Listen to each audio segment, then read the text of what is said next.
존경하는 우원식 국회의장님과 선배 동료 의원 여러분, 김민석 국무총리와 국무위원 여러분, 국민의힘 대구 수성갑 주호영 의원입니다. 총리 나오시죠.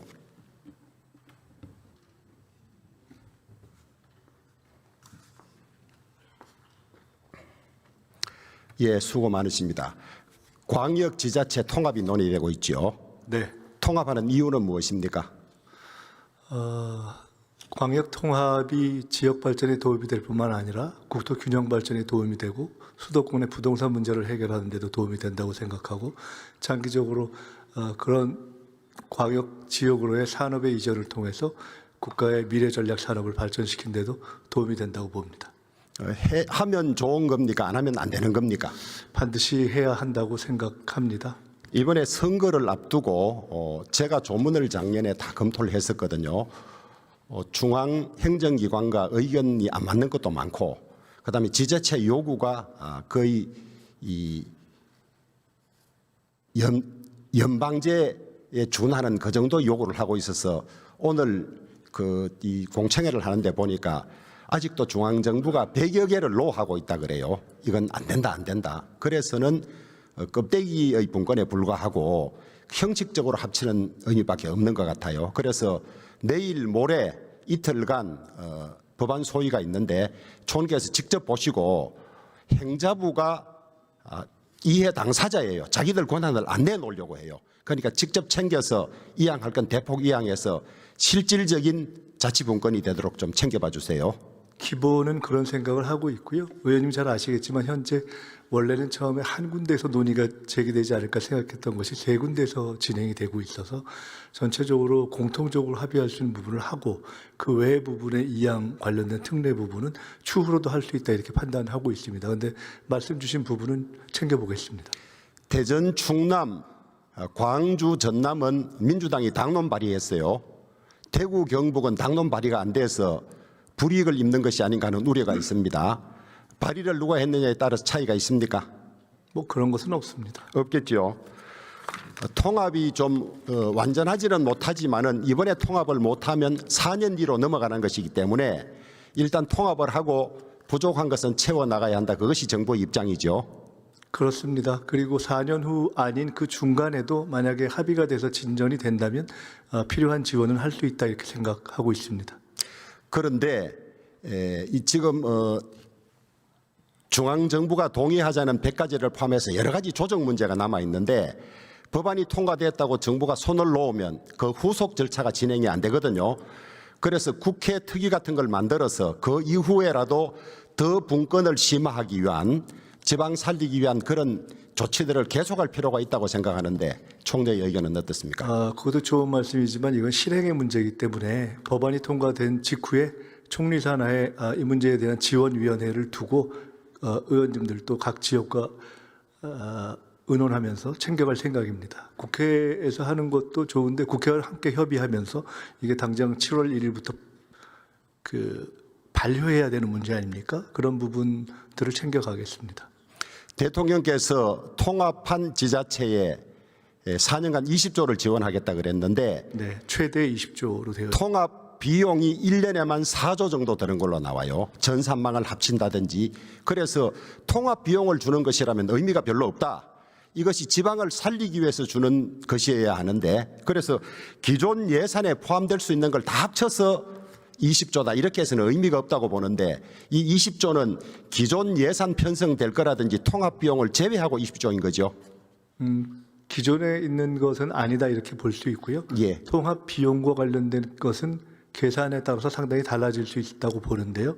아주 기계적인 통합 비용 외에 지금 말씀하시는 예를 들어 미래적인 통합 비용, 소요 비용의 경우는 사실은 상당히 일종의 투자 비용으로도 해석할 수 있는 것이어서 그건 조금 논의를 해봐야 될 거라고 봅니다. 그래서 원칙적으로는 이것은 새로운 것이다 이렇게 보시면 됩니다. 예, 20조가 말만 20조고 뭐 다 그저 그런데 이런 소리가 안 나오도록 좀 잘하시기 바랍니다.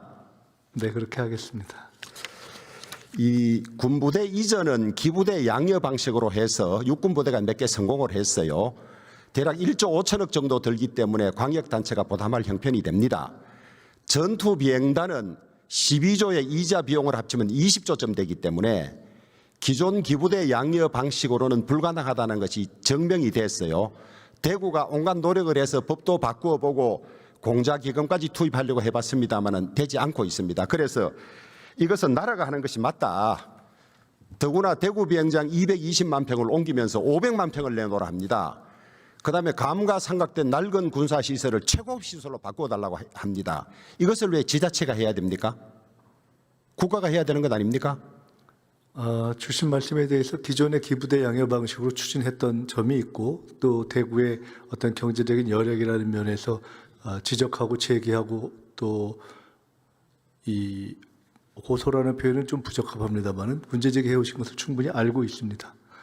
총리께서도 군공항 이전은 큰 틀에서 국가의 책무라고 하셨고 대통령께서도 정책적 결단과 재정 여력의 문제지만은 국가가 하는 것이 맞다고 말씀하셨어요.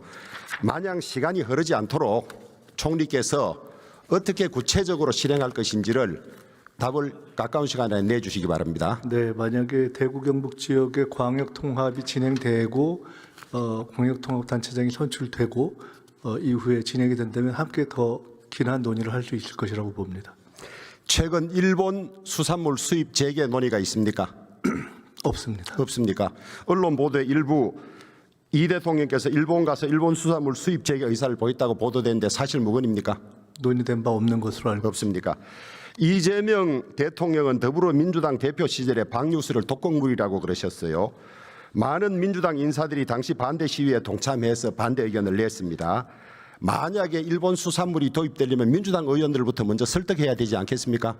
그것은 민주당 의원들을 설득하느냐의 문제보다도 그 일본 수산물 지금 문제로 되고 있고 현재 수입이 제한되고 있는 수산물 자체가 일정 시기를 거쳐서 충분히 안전하다고 볼 수 있는가라는 문제에 대한 과학적 판단이 나면 그에 대한 국민적 공감의 기초에서 진행될 것이라고 봅니다. 아니 총리께서는 2024년 8월 오염수 방류 1년이 지났는데 아무 문제 없다는 주장에 대해서 우리 해안에 유입되는 데는 5년에서 10년이 걸려서 아직 모른다 그러셨어요. 그럼 10년 기다리고 결정하실 겁니까? 그것은 아시다시피 그것은 바로 1년 후가 아니라 관련된 그 수산물에 관련된 유해 요소들이 실제로 우리 해안에 닿는데 상당한 시간이 걸린다는 주장이 있는 걸 잘 알고 계시기 때문에 그에 대한 것은 꼭 5년 후다원이다라기보다는 일정하게 과학적 판단의 시간이 필요할 거라고 봅니다. 하여튼 대통령께서 독극물이라 하신 점을 염두에 두고 판단하십시오. 뭐 그것을 염두에 두라는 게 무슨 뜻인지 잘 모르겠습니다. 아니 대통령께서 일본 수산물이 독극물이 포함된 거라 그러셨는데 수입 재개가 논의된다면 그 점에 대해서 국민들에게 충분히 설명하셔야 될 것 아닙니까? 논의된 바 없다면 다행입니다. 논의하고 있는 바 없다고 말씀드리고 알겠습니다. 예. 지자체장들이 선거 때마다 내가 예산을 더 받아오겠습니다. 혹은 기업을 유치하겠습니다. 이랬습니다. 예산은 조금 더 받아온지 모르겠지만은 기업을 유치한 지자체는 극히 드뭅니다. 수도권 규제 때문에 수도권 밖에 있는 지자체는 기업들이 많이 들어가는 상황이지만은 그 남쪽은 계속 인구가 빠져서 유지 자체가 문제될 정도이거든요. 그래서 아무리 지자체장이 노력해도 해결될 수 없는 문제다. 이것은 경기 규칙의 문제다. 서울에서 먼 지역, 낙후된 지역에는 기업이 선호해서 올 수 있도록 상속세라든지 법인세라든지 이런 데 혜택을 주어서 기업이 스스로 선택해서 오도록 해야지 지자체장이 개인 역량으로 한두 개 기업 유치한다고 해서 지역 세태가 없어지는 것은 아니거든요.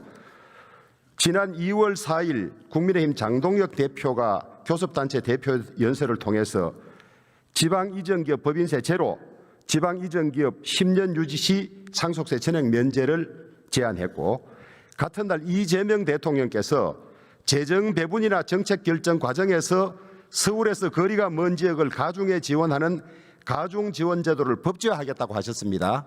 이것을 법제화하려면 상당히 정교한 장치가 필요할 텐데 어느 정도 거리에 어느 정도 세제 혜택을 주면 기업이 움직일 것인지 그리고 국가 전체적으로 세수 결손은 없을 것인지 따져야 되는데 구체적인 노력을 하고 있습니까? 무슨 팀이나 TF가 구성되어 있습니까? 네, 하고 있습니다. 지금 의원님께서 말씀하신 그러한 문제의식 지역으로 지방으로 실제로 산업과 기업이 옮겨가야 한다라는 것에 대한 문제의식은 아마 우리 의원님과 우리 대통령의 문제의식과 열의, 의욕, 의지가 거의 같다. 더 하면 더 할 거라고 저는 생각합니다. 조금 전에 말씀처럼 수도권에서 멀수록 더 이러저러한 혜택을 둬서 기업 스스로 선택할 수 있게 해야 한다라는 원칙을 누차 말씀하시고 있고요. 지금 일종의 그것을 일종의 계수를 개발해서 다양한 방식의 정책의 혜택을 그러니까 정부 정책에도 반영하고 기업에도 지원을 더할 수 있는 계수를 행안부 등에서 개발하고 있습니다. 그런 이야기들이 각 정권에서 나온 지는 오래됐는데 가시적인 성과는 아직까지 하나도 없었거든요. 그래서 점이 결정적으로 이재명 정부와 그 이전 정부의 차이가 될 것이라고 확신하고 있습니다. 그래서 차이가 국민들이 느껴질 수 있도록 빠른 시간 안에 가시적인 조치를 좀 해주시기 바랍니다. 네, 예, 수고하셨습니다. 법무부 장관 나오세요.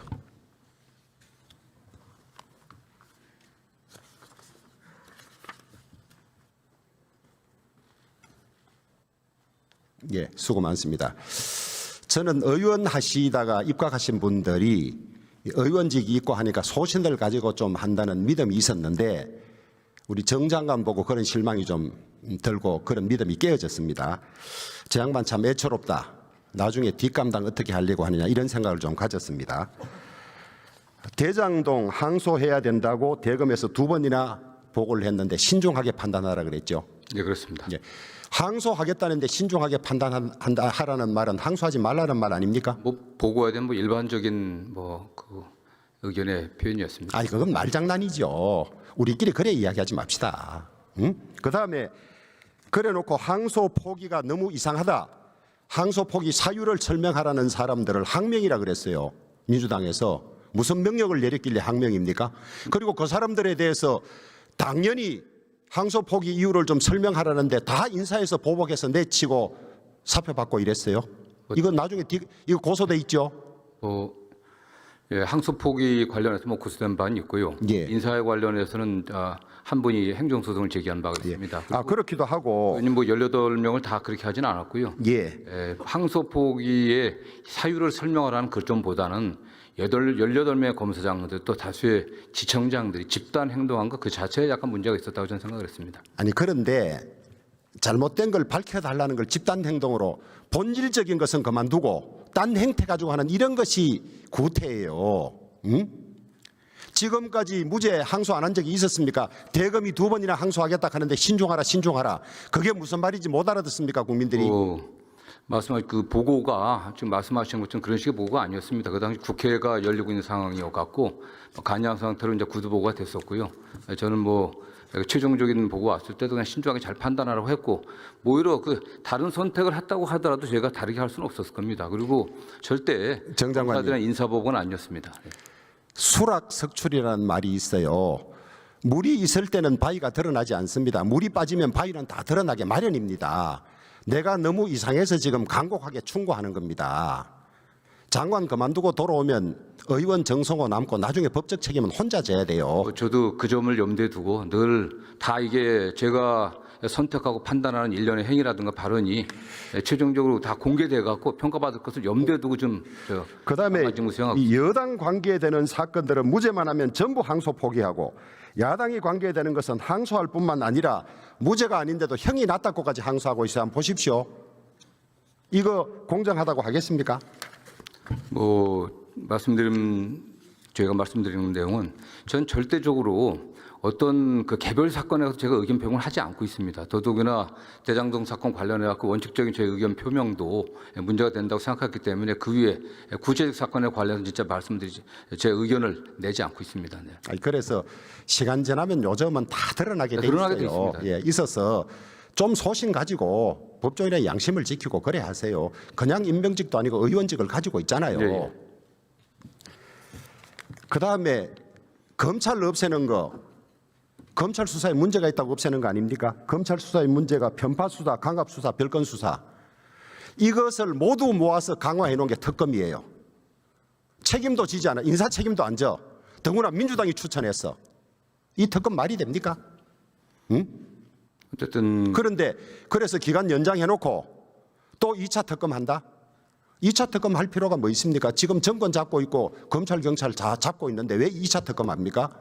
책임만 지려고 이러는 거 아니에요. 뭐 그렇지는 않다고 보고 있습니다. 지금 특검하던 사람 그만두고 변호사로 돌아가면 그만인데 어떤 책임집니까?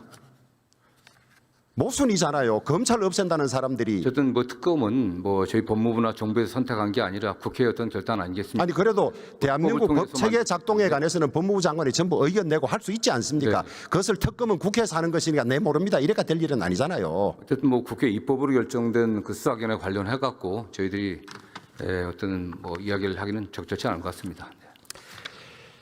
검찰은 수사검사가 검사를 하면 부장검사, 차장검사, 검사장 전부 결재받으면서 철저하게 체크하지 않습니까? 예, 그런 구조로 돼 있습니다. 지금 경찰은 수사하면 누가 이런 식으로 체크를 합니까? 수사하는 경찰이 하고 그대로 송치하든지 말든지 하는 거 아닙니까? 예, 그렇습니다. 그 부실은 누가 감당합니까? 그렇기 때문에 현재도 송치하지 않는 부분에 대해서는 송부해 갖고 다시 한번 보고 있고 검찰에서 일부는 보안 수사 요구를 하기도 하고 또 보안 수사도 하고 있습니다. 경찰이 불송치한 사건을 검사가 기소한 건수가 2021년에 1263건, 2024년에는 무려 7133건이나 됩니다. 왜 멀쩡하게 잘 작동하는 제도를 깨서 이렇게 엉망으로 만들려고 해요? 그거에 대해서 목소리 내고 검찰 체계, 검찰이 잘못한 거 있으면 잘못한 건 고치더라도 지켜야 되는 것 아닙니까? 예, 뭐 그런 점에서 좀 중수청, 공수청과 관련해서 저는 뭐 보안 수사라기보다도 1차 수사기관의 부실한 수사라든가 또는 법률적인 문제점들 이런 점들 보완할 수 있는 대책을 국회와 함께 잘 논의를 하도록 하겠습니다. 아니, 법무부 장관이 검찰의 입장을 대변하고 지켜야 하는데 정성호 장관 시절에 검찰이 장내 지냈다 이런 소리 나와서는 되지 않지 않겠습니까? 저도 그런 점들을 가장 염려하면서 좀 최선을 다하고 있습니다. 예, 하여튼 분발을 촉구합니다. 예, 예. 행안부 장관 나와주십시오.